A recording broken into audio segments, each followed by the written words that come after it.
आदाब, नमस्कार। मैं वसीम अख्तर और आप देख रहे हैं द लीडर हिंदी का बरेली बुलेटिन।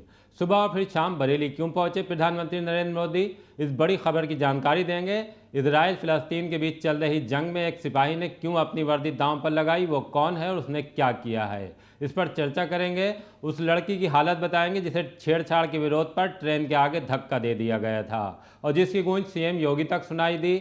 इस मामले में जेल भेजने से पहले आरोपी बेटे और उसके पिता ने पुलिस को क्या जानकारी दी है। मौलाना तौक़ीर रज़ा खान की मुस्लिम महापंचायत पर बात करेंगे जिसकी तारीख तय हो गई है। पहले आज की सुर्खियों पर नजर। कड़े सुरक्षा बंदोबस्त के बीच त्रिशूल पहुंचे पीएम मोदी। फिलिस्तीन की हिमायत, आर्थिक मदद पर फंसा सिपाही। ट्रेन के आगे किशोरी को धक्का देने में जेल गए बाप बेटे। मौलाना तौक़ीर रज़ा खान की मुस्लिम महापंचायत 29 को। कमिश्नर डीएम ने कराया कल्याणी कार्यक्रम का आगाज। मेरी माटी मेरा देश कार्यक्रम में किया शहीदों का नमन। प्रशासन ने शुरू की लोकसभा 2024 चुनाव की तैयारियां। सहारा सामाजिक संस्था बिजली चेकिंग के खिलाफ ज्ञापन। अब खबरें विस्तार से। कड़े सुरक्षा बंदोबस्त के बीच त्रिशूल हवाई अड्डे पहुंचे मोदी। पीएम मोदी पिथौरागढ़ जाने के लिए सुबह वायुसेना के त्रिशूल हवाई अड्डे पर पहुंचे। यहां उत्तराखंड के मुख्यमंत्री पुष्कर सिंह धामी ने उनकी अगवानी की। इस दौरान त्रिशूल एयरबेस के अंदर और बाहर कड़े सुरक्षा बंदोबस्त रहे। प्रशासनिक और पुलिस अफसर भी मौजूद रहे। प्रधानमंत्री उत्तराखंड के मुख्यमंत्री के साथ हेलीकॉप्टर से पिथौरागढ़ के लिए रवाना हो गए। बाद में शाम के वक्त वापस लौटे। प्लेन से दिल्ली के लिए उड़ान भरी। अमला सुरक्षा बंदोबस्त के लिए मुस्तैद रहा। जरूरत पड़ने के मद्देनजर सड़क मार्ग को भी चुस्त दुरुस्त रखा गया था। पीएम के आगमन पर कुछ स्कूलों में छुट्टी की बात भी फैली रही, लेकिन ऐसा प्रशासनिक स्तर पर नहीं किया गया था। फिलिस्तीन की हिमायत, आर्थिक मदद पर फंसा सिपाही। इजराइल और फिलिस्तीन में जंग जैसे हालात के बीच एक सिपाही की नौकरी दांव पर लग गई है।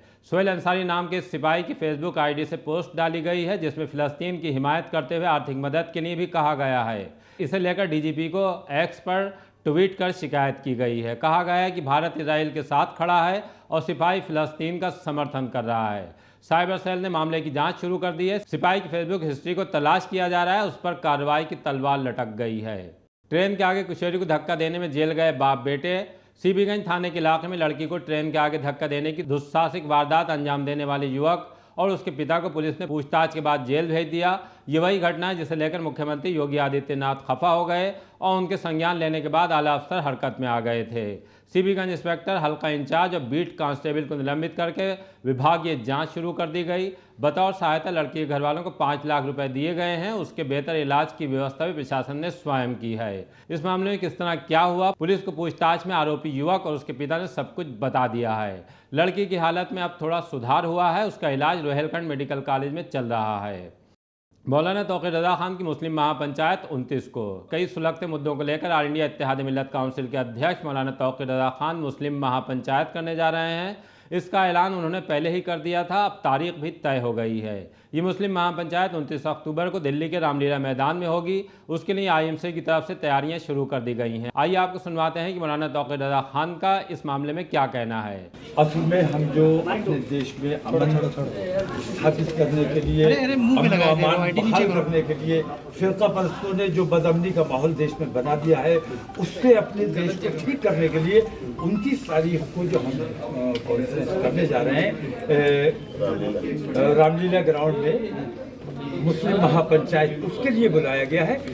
कमिश्नर डीएम ने कराया कल्याणी कार्यक्रम का आगाज। कमिश्नर सौम्या अग्रवाल ने बिथी चैनपुर राजकीय बालिका इंटर कॉलेज में खुशी और लाभ युक्त एनीमिया निवारण इनिशिएटिव कार्यक्रम कल्याणी का शुभारंभ किया। गर्भवती महिलाओं को हीमोग्लोबिन की जांच कराकर उन्हें आयरन की गोलियों का वितरण कराया। सभी गर्भवती महिलाओं को अपने सामने आयरन की गोलियां खिलाईं। कमिश्नर ने कार्यक्रम में मौजूद गर्भवती महिलाओं, सास माताओं, किशोरियों को प्रोत्साहित कर लाभ के बारे में जानकारी दी। सभी सहयोग की अपील भी की। इस दौरान DM Ravindra Kumar, CDO, CMO इत्यादि भी मौजूद रहे। मेरी माटी मेरा देश कार्यक्रम में किया शहीदों को नमन। मेरी माटी मेरा देश कार्यक्रम के तहत शहीदों को नमन किया गया। भाजपा के प्रदेश महामंत्री संगठन धर्मपाल सिंह ने अक्षर विहार पार्क के कार्यक्रम में मुख्य अतिथि के रूप में हिस्सा लिया। शहीदों को नमन कर उनके परिजनों को सम्मानित किया गया। वन मंत्री अरुण कुमार, महापौर डॉक्टर उमेश गौतम, भाजपा जिलाध्यक्ष पवन शर्मा, महानगर अध्यक्ष अधीर सक्सेना इत्यादि मौजूद रहे। इस दौरान सभी वार्डों से आई मिट्टी को एकत्र किया। इसका इस्तेमाल शहीदों के लिए बनाए गए पार्कों में पौधरोपण के लिए किया जाएगा। चावलों के कलश को मुख्यमंत्री योगी आदित्यनाथ के पास भेजा जाएगा। प्रशासन ने शुरू की लोकसभा 2024 के चुनाव की तैयारियां। कलेक्ट्रेट में राजनीतिक दलों के प्रतिनिधियों के साथ बैठक आयोजित की गई। डीएम की अध्यक्षता वाली इस बैठक में नए मतदाताओं को सूची में शामिल करने और बूथों को लेकर बात हुई। नाम बढ़वाने के लिए ऑनलाइन आवेदन भी किया जा सकता है। अगर किसी क्षेत्र में बीएलओ अपना कार्य ठीक से नहीं कर रहे हैं तो उसकी शिकायत संबंधित अधिकारी को जरूर दें। शहरी क्षेत्रों में जहां ग्रुप हाउसिंग सोसाइटी और बहुमंजिली भवन बन गए हैं, उन क्षेत्रों के भवनों में मध्य स्थल बनाने के लिए भूतल पर कम्युनिटी हॉल, स्कूल उपलब्ध हो तो वहां बूथ बनाने का प्रस्ताव तैयार कर लिया जाए। 124 बरेली विधानसभा निर्वाचन क्षेत्र में सर्वे के आधार पर 12 मध्य स्थलों में से 328 मतदाताओं को शिफ्ट कर मेगा ड्रीम होम सोसाइटी में नया बूथ बनाने पर सभी राजनीतिक दलों के प्रतिनिधियों ने सहमति जताई है। इस तरह पूर्व में प्रस्तावित 430 बूथों के स्थान पर अब 431 बूथ हो जाएंगे। सहारा सामाजिक संस्था का बरेली में विजिलेंस चेकिंग के खिलाफ ज्ञापन। बिजली चेकिंग के खिलाफ विजिलेंस के छापों के खिलाफ कलेक्ट्रेट में ज्ञापन दिया गया। सहारा सामाजिक संस्था ने ज्ञापन में कहा है कि मनमाने तरीके से छापे डाले जा रहे हैं, जिससे लोगों में डर का माहौल है। दूसरे टीम के सदस्यों का रवैया भी बेहद खराब रहता है। छापों के दौरान बच्चों पर इसका गलत प्रभाव पड़ रहा है। डीएम से मांग की है कि छापे से पहले नोटिस की कार्रवाई को कराया जाना जनहित में होगा। ड्यूटी से लौट रहे होमगार्ड की सड़क हादसे में मौत। थाना फतेहगंज पश्चिमी गांव ढनेटा के पास रहने वाले 55 वर्षीय कृष्णपाल थाना मीरगंज में होमगार्ड की ड्यूटी करके बाइक से घर आ रहे थे।